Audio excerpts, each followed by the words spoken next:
Hello friends, welcome to my YouTube channel Tusi Coaching Classes. Today I am going to teach class 11 chemistry quantum number. First we define what is a quantum number. तो quantum number क्या होता है आपको पहले हम बताने जा रहे हैं। तो आपको मालूम है किसी भी एटम में इलेक्ट्रॉन न्यूक्लियस के अराउंड क्या करता है, अलग अलग ऑर्बिट में क्या करता है, रोटेट करता रहता है। तो हमें उस इलेक्ट्रॉन की हमें पोजीशन जानना है, कौन सा ऑर्बिट में है, उस ऑर्बिट के कौन सा सबसेल में है, उस सबसेल के कौन सा ऑर्बिटर में क्या कर रहे हो, रोटेट कर रहे हैं। तो इन्हीं सभी की जो आपको इंफॉर्मेशन देता है, जानकारी देता है, उन्हीं नंबरों को हम क्या बोलते हैं, क्वांटम नंबर। जैसे हम तो क्वांटम नंबर का हम डेफिनेशन क्या बोल सकते हैं, a set of four numbers, क्या a set of four numbers with the help of which we can get completely information about all the electrons in an atom. अब ऑल कंप्लीट इंफॉर्मेशन में क्या क्या आता है, उसका location, energy, type of orbital, shape and oriental that orbital. इन सब की इंफॉर्मेशन देने के लिए हम जिन फोर नंबरों का क्या एक सेट होता है जिसको हम यूज करते हैं, उन्हीं नंबरों को हम क्या बोलते हैं, क्वांटम नंबर। तो अकॉर्डिंग टू क्वांटम नंबर कितने टाइप के होते हैं, फोर टाइप के होते हैं। पहला आता है हमारे पास, फर्स्ट आता है हमारे पास principal quantum number. Principal quantum number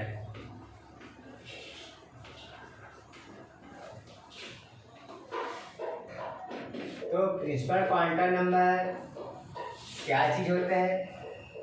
principal quantum number हमें किसी भी इलेक्ट्रॉन की एनर्जी लेवल को बताता है कि इलेक्ट्रॉन कौन सा एनर्जी लेवल पर है, या उसके नंबर ऑफ ऑर्बिट को क्या करता है, बताता है कि जो इलेक्ट्रॉन है कौन सा ऑर्बिट में क्या कर रहा है, वो रोटेट कर रहा है, रिवॉल्विंग कर रहा है, या उसका एनर्जी लेवल को क्या करता है, रिप्रेजेंट करता है। और प्रिंसिपल क्वांटम नंबर को हम किससे रिप्रेजेंट करते हैं, स्मॉल एन से। इससे स्मॉल एन। अब यदि एन इक्वल टू 1, मान इलेक्ट्रॉन क्या है, फर्स्ट ऑर्बिट में, तो उसका एनर्जी लेवल कौन सा होगा, के एनर्जी लेवल पर है, K energy cell. If n equal to 2, तो जान लीजिए वो इलेक्ट्रॉन कहाँ पर है आपके पास, एल एनर्जी लेवल पर है। यदि प्रिंसिपल क्वांटम नंबर एन की वैल्यू 3 है, तो इलेक्ट्रॉन कहाँ पर है, वो एल एनर्जी सेल पर क्या कर रहे हैं, रोटेट कर रहे हैं।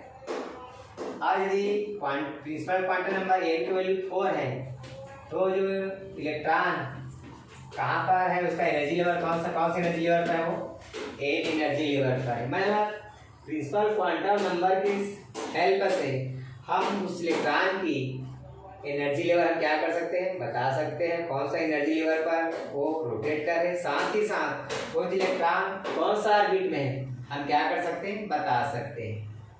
सेकंड आता है हमारे पास, आता है azimuthal quantum number. Azimuthal quantum number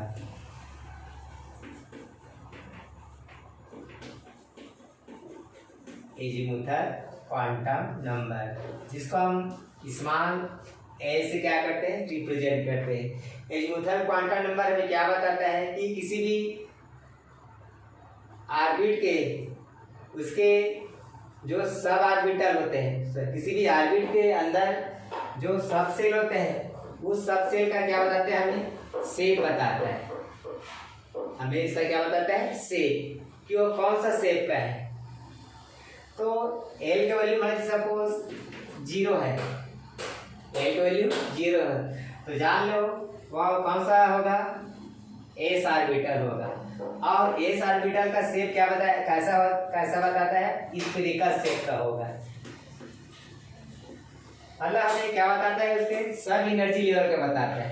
सब सेल को बताता है, उस सब सेल में कौन सा, जैसे A इक्वल टू मान लीजिए 1 आ रहा है तो जान लीजिए कौन सा आर्बिटल आएगा, पी आर्बिटल।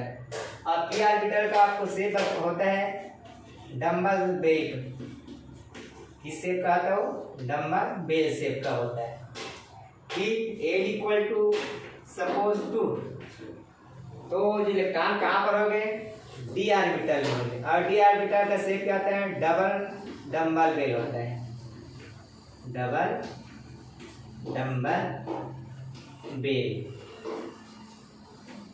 इस प्रकार से एजीमुथल जो क्वांटम नंबर है, अगर L इक्वल टू क्या है हमारे पास 3 है, तो कौन सा आर्बिटल होगा, वो एफ आर्बिटल होगा। और एफ आर्बिटल का अभी तक उसका स्ट्रक्चर या शेप अभी तक डिटरमाइन नहीं हुआ है। मतलब एजीमुथल क्वांटम नंबर हमें क्या बताएगा कि जो इलेक्ट्रॉन है कौन सा आर्बिटल में है और उस आर्बिटल का साइज क्या है, ये कौन बताएगा हमें, एजीमुथल क्वांटम नंबर। और एजीमुथल क्वांटम नंबर को निकालने का भी एक फार्मूला होता है, जिसे n इक्वल टू क्या होता है, n-1। With the help of this formula we can calculate the value of n। Third होता है हमारे पास आता है, क्या आता है थर्ड हमारे पास, मैग्नेटिक क्वांटम नंबर, मैग्नेटिक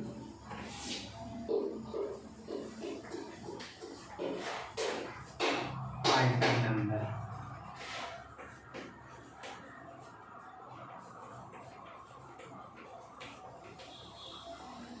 जिसको हम किससे रिप्रेजेंट करते हैं, स्मॉल ए से हम क्या करते हैं, रिप्रेजेंट करते हैं। तो मैग्नेटिक क्वांटम नंबर क्या बताता है कि किसी भी सब सेल में कितना आर्बिटल है, किसी भी सब सेल में कितना आर्बिटल है, ये कौन बताएगा हमें, मैग्नेटिक क्वांटम नंबर। जैसे एग्जांपल के तौर पे मान लीजिए हमारे पास इफ n इक्वल टू 0, तो m इक्वल टू क्या आ जाएगा हमारे पास 0, m इक्वल टू क्या आएगा 0। 0 मतलब कौन सा हो, कौन सा आर्बिटल हो, एस आर्बिटल में इलेक्ट्रॉन। उस शेप सेल के अंदर कौन सा आर्बिटल इलेक्ट्रॉन, एस आर्बिटल में। यदि n इक्वल टू 1, तो उस कंडीशन में m का वैल्यू हमें क्या मिल जाएगा, देखिए -1 0 +1। तो वो जो इलेक्ट्रॉन कहाँ पर होगा, वो पी आर्बिटल में होंगे। इफ L इक्वल टू 2, तो उस कंडीशन में m क्या आएगा, L का वैल्यू हमारे पास -2 -1 0 1 +2। मतलब वो जो इलेक्ट्रॉन कहाँ पर होंगे, डी आर्बिटल में होंगे। कहाँ पर होंगे, डी आर्बिटल में होंगे। यदि L इक्वल टू 3, तो m का आपको क्या वैल्यू मिलेगा, -3 -2 -1 0 1 2 3। मतलब वो जो इलेक्ट्रॉन कहाँ पर होंगे, m आर्बिटल में होंगे। मतलब with the help of magnetic quantum number we can explain कि वो जो इलेक्ट्रॉन उस सबसेल के कौन सा ऑर्बिटल में स्थित है।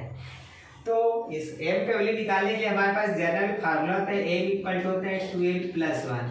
इस फार्मूला में आप क्या करेंगे, m की वैल्यू रखेंगे तो m के कितना वैल्यू आपको मिलेगा, आपको फाइंड आउट हो जाएगा। तो ध्यान देखिए, अगर m इक्वल टू 0 है तो m का वैल्यू क्या आएगा, 0 आएगा। मतलब इलेक्ट्रॉन कहाँ पर होगा, एस ऑर्बिटल में होंगे। यदि m का वैल्यू 1 है तो m का आपको क्या मिलेगा, यहाँ 1 रखेंगे, है ना। तो 2 × 1 क्या आएगा, 2 + 1 मतलब 3। मतलब m का आपको 3 वैल्यू मिलेगा।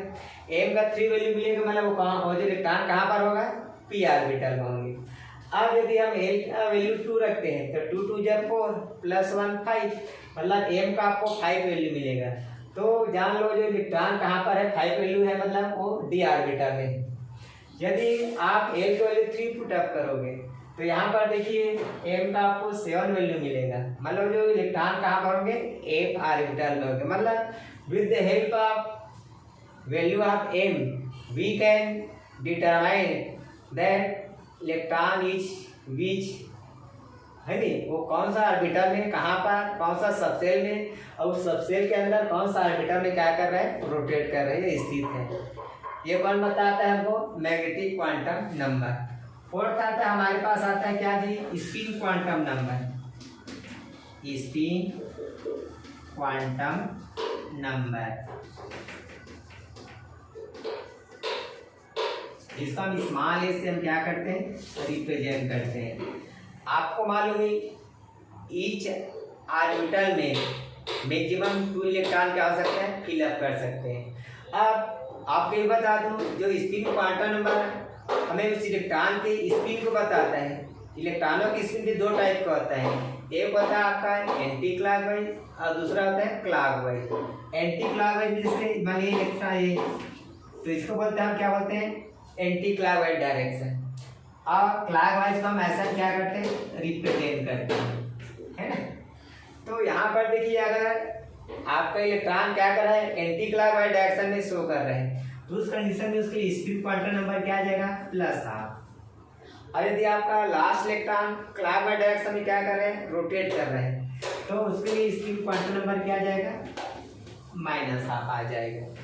तो इसी को हम क्या करते हैं, जब किसी हम ऑर्बिट इसको हम क्या करते हैं, फील करते हैं, तो जो इलेक्ट्रॉन एंटी क्लॉकवाइज इसके लिए हम ऊपर ऐसे क्या करते हैं, ऐसे हाफ एरो लगा देते हैं। और जो इलेक्ट्रॉन क्लॉकवाइज डायरेक्शन में क्या करते हैं, स्पिन करते हैं, उसके लिए हम नीचे क्या करते हैं, ऐसे हाफ एरो लगा देते हैं। तो फर्स्ट वाले उसके एंटी क्लॉकवाइज डायरेक्शन को शो करते हैं, और सेकंड जो नीचे एरो दिखा रहे हैं वो उसके क्लॉकवाइज डायरेक्शन में इलेक्ट्रॉन के रोटेशन को क्या करते हैं, स्पिनिंग को शो करता है। मतलब स्पिन क्वांटम नंबर उस इलेक्ट्रॉन की स्पिन को बता रहे हैं, तो जो इलेक्ट्रॉन है एंटी क्लॉकवाइज डायरेक्शन में स्पिन कर रहे हैं, ये क्लॉकवाइज डायरेक्शन में स्पिन कर रहे हैं। इस प्रकार इन चारों नंबरों के हेल्प से हम किसी भी इलेक्ट्रॉन की क्या बता सकते हैं, उसका लोकेशन बता सकते हैं, उसका एनर्जी लेवल बता सकते हैं, टाइप ऑफ ऑर्बिटल बता सकते हैं, उसका शेप बता सकते हैं, और उसका ओरिएंटेशन हम उस ऑर्बिटल में बता सकते हैं। ठीक, अब चलिए मान लीजिए आपको इन चारों में से किसी एक का वैल्यू दे दिया जाए, जैसे एल का वैल्यू दे दिया जाए, तो आपको एल है इनका वैल्यू आप कैसे फाइंड आउट करते हो। तो चलिए एक एग्जांपल ले लेते हैं हम।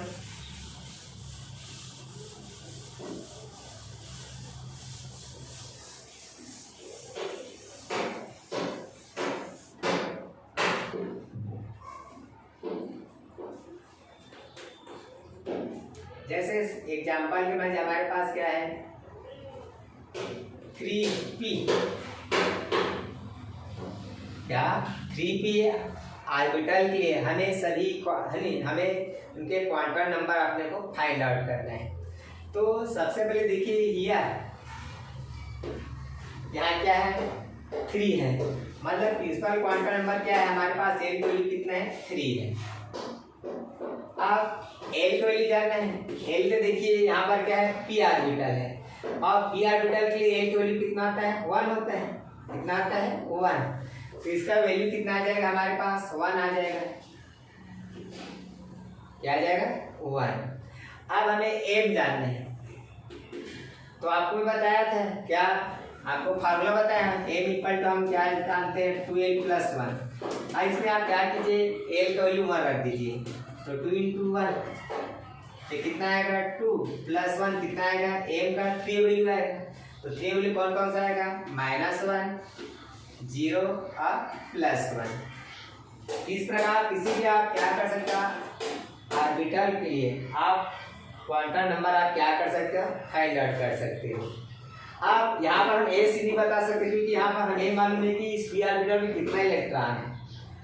अगर इस पी ऑर्बिटल में अगर हमारा इलेक्ट्रॉन मालूम रहता है, मान सपोज यहाँ पर ऐसे लिख दिया जाए जैसे 5 इलेक्ट्रॉन है, 3p5 है। अब हमें मालूम है कि पी ऑर्बिटल में कितना है, 5 इलेक्ट्रॉन है, तो उसका लास्ट इलेक्ट्रॉन का स्पिनिंग देखेंगे, वो एंटी क्लॉकवाइज में है कि क्लॉकवाइज में, उसी के अकॉर्डिंग उसका स्पिन क्वांटम नंबर यहाँ पर डिटरमाइन करेंगे। तो देखिए यहाँ पर आपको मालूम पी ऑर्बिटल में कितना सेल होते हैं, 3। अब देखिए हमारे पास क्या है, 3p कितना है, 5 इलेक्ट्रॉन। तो आपको मालूम है इलेक्ट्रॉन पहले सिंगल फिलअप होंगे, उसके बाद ही क्या होगा, डबल फिलअप होते। एक साथ कभी भी 2 इलेक्ट्रॉन फिलअप नहीं होता है। तो ये सिंगल इलेक्ट्रॉन पहले फिलअप कर लीजिए। कितना हो गया है 3 इलेक्ट्रॉन, ये 4 और ये 5, ये अपना लास्ट वाला 5 इलेक्ट्रॉन। इसका स्पिनिंग देखिए क्या है क्लॉकवाइज डायरेक्शन में। तो क्लॉकवाइज डायरेक्शन के लिए आपको बताया गया एस का वैल्यू कितना आता है -12। तो यहाँ पर हमारे पास स्पिन क्वांटम नंबर क्या आ जाएगा -12 आ जाएगा। इस प्रकार आप कोई भी ऑर्बिटल अगर आपको दिया जाता है तो आप इजीली क्या कर सकते हो, क्वांटम नंबर आप फाइंड आउट कर सकते हो। जैसे आप दूसरा अपन एग्जांपल देना चाहते हैं, हमारे सपोज हमारे पास जैसे 3D कितना है हमारे पास, मान लीजिए 3D हमारे पास है जिसे लेते हैं 12 ले लेते हैं। 3D कितना लेते हैं 12 से 3D कितना हमारे पास 7 है। तो इसलिए हमें क्या करना है, इसमें सभी चारों क्वांटम नंबर आपको फाइंड आउट करना है। तो ये देखिए सबसे पहले हम निकालते हैं प्रिंसिपल क्वांटम नंबर। यहाँ देखिए डी के सामने क्या लिखा है 3 लिखा है। तो ये कौन सा आर्बिट में हो रहा है थर्ड आर्बिट। तो एम के वैल्यू क्या लिखेंगे हम 3 लिखेंगे। अब क्या करना है हमें एल का वैल्यू निकालना है। अब देखिए डी कौन सा आर्बिटल है डी आर्बिटल के आपको बताया कि एल का वैल्यू क्या होता है 2 होता है। तो यहाँ पर एल का वैल्यू क्या लिख दूंगा मैं 2, कितना लिख दूंगा मैं 2, ठीक। फिर आपको लिखना है एम के लिए आपको फार्मूला बताया गया था। एम को वैल्यू निकालने के लिए क्या बताया फार्मूला 2l + 1। अब 2 एल को कितना है 2 + 1, तो 2 2 जा 4 + 1 कितना आ जाएगा हमारे पास 5, कितना आ जाएगा हमारे पास 5। तो एल का देखिए वैल्यू क्या आ जाएगा -2 -1 0 +1 +2। ये हमने क्या कर लिए एम के वैल्यू निकाल लिए। अब आपको क्या करना है स्पिन क्वांटम नंबर एस के वैल्यू निकालने हैं। इसलिए आपको क्या करना पड़ेगा कि इसका डी आर्बिटल इसको आपको पहले आपको फिलअप करके देखना पड़ेगा कि उसका लास्ट इलेक्ट्रॉन का ओरिएंटेशन क्लॉकवाइज डायरेक्शन में आ रहा है कि एंटी क्लॉकवाइज डायरेक्शन में आ रहा है। तो चलिए आपको मान लीजिए डी आर्बिटल में कितने होते हैं हमारे पास, कितने सबसेल होते हैं 7 5 सबसेल होते हैं, आपको मालूम होना चाहिए। एस में 1 होता है, बी में 3 होता है, डी में 5 होता है और एफ में 7 होता है। और एक में कितना फिलअप कर सकते हैं 2 इलेक्ट्रॉन।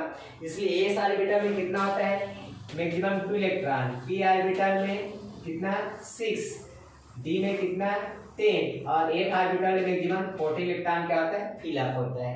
अब देखिए डी में कितना है 7, तो पहले हम सिंगल क्या करेंगे इसे फिलअप करेंगे 1 2 3 4 5, फिर ये आ गया 6 और ये आ गया 7। तो देखिए लास्ट का जो 7 इलेक्ट्रॉन का जो ओरिएंटेशन क्या है क्लॉकवाइज डायरेक्शन में आ रहा है। इसलिए यहाँ पे इसके स्पिन क्वांटम नंबर क्या आ जाएगा -12 आ जाएगा। इस प्रकार आप इजीली किसी भी ऑर्बिटल का आप क्या कर ऑर्बिटल की आप क्या कर सकते हैं, आप उसके सभी क्वांटम नंबर आप फाइंड आउट कर सकते हो।